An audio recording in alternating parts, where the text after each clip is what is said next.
अनुभवी आंखें न्यूज, आपका चैनल, आपकी आवाज। अगर आपने अब तक हमारा चैनल सब्सक्राइब नहीं किया है तो सब्सक्राइब करें और बेल आइकन अवश्य दबाएं ताकि खबरों का नोटिफिकेशन आपको मिलता रहे। हाँ पिताजी, हरि आप में मुझ में सर्वत्र है। सर्वत्र है वो। दिखाएगा श्री हरि को इस खंबे में, इस भयानक रूप में। तू है श्री हरि।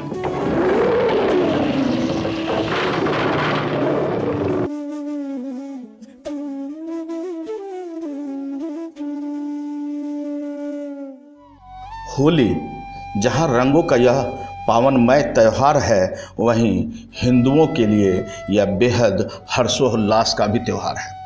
आपको बता दें कि होली हम सब मनाते हैं, लेकिन होली की शुरुआत कैसे हुई, कहां से हुई, इसकी जानकारी बहुत कम लोगों को है। होली अर्थात होलिका दहन और होलिका अर्थात हिरण्याकश्यप की बहन। बताते हैं कि एक युग में हिरण्याकश्यप राजा हुआ करता था, जिनका पुत्र था भक्त प्रहलाद, जो भगवान विष्णु के भक्त थे। जबकि हिरण्याकश्यप को वरदान था कि न कोई उसे हवा में मार सकता है, न घर में, न बाहर में, न इंसान, न जानवर, न सुबह न रात। ऐसे में वह अपने आप को ईश्वर से बढ़कर मानने लगा। और फिर जब उनके ही घर में उनका ही पुत्र उनका विद्रोह किया तो उन्होंने उन्हें मारने के तमाम प्रयास किए। जब सभी प्रयास विफल हो गया तो उन्होंने अपनी बहन को कहा कि उसे तुम जला डालो, क्योंकि होलिका को वरदान प्राप्त था कि वह किसी भी परिस्थिति में जल नहीं सकती। उनके पास एक ऐसा शॉल था जिसे ओढ़ने के बाद अग्नि उसे जला नहीं सकती थी। होलिका ने उसे गोद में लेकर अग्नि के बीच चली गई, लेकिन जहाँ प्रभु की माया हो वहाँ क्या नहीं हो सकता, और हुआ भी यही। शॉल उड़कर दूर चला गया भक्त प्रहलाद के ऊपर और होलिका जल गई।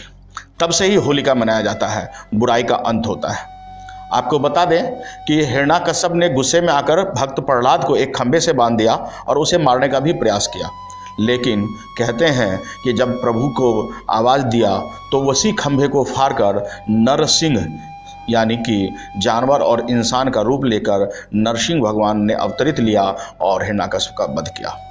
बताते चले आपको कि जिस खंभे को फाड़कर अवतरित हुए भगवान, वो बिहार के पूर्णिया जिला के बनमनखी के सिकलीगढ़ में स्थित है।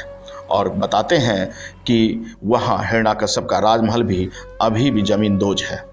पुरातत्व विभाग ने भी लगभग इसकी पुष्टि कर दी। के नीचे भक्त प्रहलाद का गुफा हुआ करता था, जो कि आपको हम दिखा रहे हैं। आपको देखा हाल, देखिए इसी गुफा के नीचे ये गुफा काफ़ी ये नीचे चला गया है और ये काफ़ी पुराना है। बताया जाता है ये अंग्रेजों से भी काफ़ी पुराना प्राचीन काल का है। आपको बता दें कि पूर्णिया के लोग होली के दिन इस परंपरा को बखूबी याद रखते हैं और इस माटी से उनको इतना लगाव है कि बनमनखी के सिकलीगढ़ धराड़ा में उस दिन जीवंत गवाह बन जाता है होलिका वध। आपको बता दें कि भगवान नरसिंह के अवतार स्थल के रूप में यह विख्यात है। गर्व का विषय यह है कि प्रेम व भाईचारे की होली पूर्णिया की ही देन है और सभी उसे याद करते हैं। धराड़ा में भगवान नरसिंह मंदिर परिसर में प्राचीन स्तंभ है। ऐसी धारणा है कि यह स्तंभ उस चौखट का हिस्सा है जहां राजा हिरण्याकश्यप का वध हुआ था। यह स्तंभ 12 फीट मोटा, करीब 65 डिग्री पर झुका हुआ है। आपको बता दें कि विशाल होलिका का यहाँ भव्य मूर्ति बनाया जाता है और फिर उसका दहन किया जाता है, जैसे कि दशहरे पर रावण और अन्य का। इसी तरह का भव्य मेले का आयोजन भी होता है, जिसके लिए जिला प्रशासन और बनमनखी प्रशासन द्वारा तमाम व्यवस्था भी की जाती है। आपको बता दें कि बनमनखी के इस मंदिर और इस होलिका के ऊपर गुजरात राज्य के पोरबंदर में विशाल भारत मंदिर है, जहां इस बात का अंकित है कि भगवान नरसिंह का अवतार स्थल सिकलीगढ़ धराड़ा बनमनखी है। वहीं आपको बता दें कि ब्रिटेन की विकिपीडिया पर भी द फ्री इंसाइक्लोपीडिया में गीता प्रेस गोरखपुर के कल्याण के 31वें वर्ष के तीर्थांग में भी इस स्थल का जिक्र है। कुल मिलाकर आपको बता दें कि बिहार के पूर्णिया जिला अंतर्गत बनमनखी के सिकलीगढ़ में होलिका दहन आरंभ हुई और समूचे भारत में हर्षोल्लास के साथ विदेशों में भी अब मनाई जाती है। होली अर्थात खुशियों का त्यौहार और बुराइयों पर सच्चाई के जीत का त्यौहार। जी हाँ, अधर्म पर धर्म का विजय।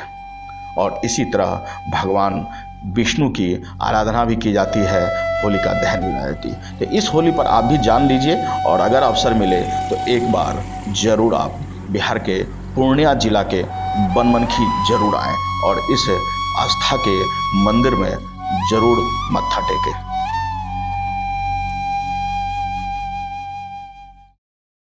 राजनीति की हर छोटी बड़ी खबर के लिए देखते रहें अनुभवी आंखें न्यूज। चैनल को लाइक सब्सक्राइब अवश्य करें। कमेंट बॉक्स में जाकर आप अपनी राय भी अवश्य लिखें।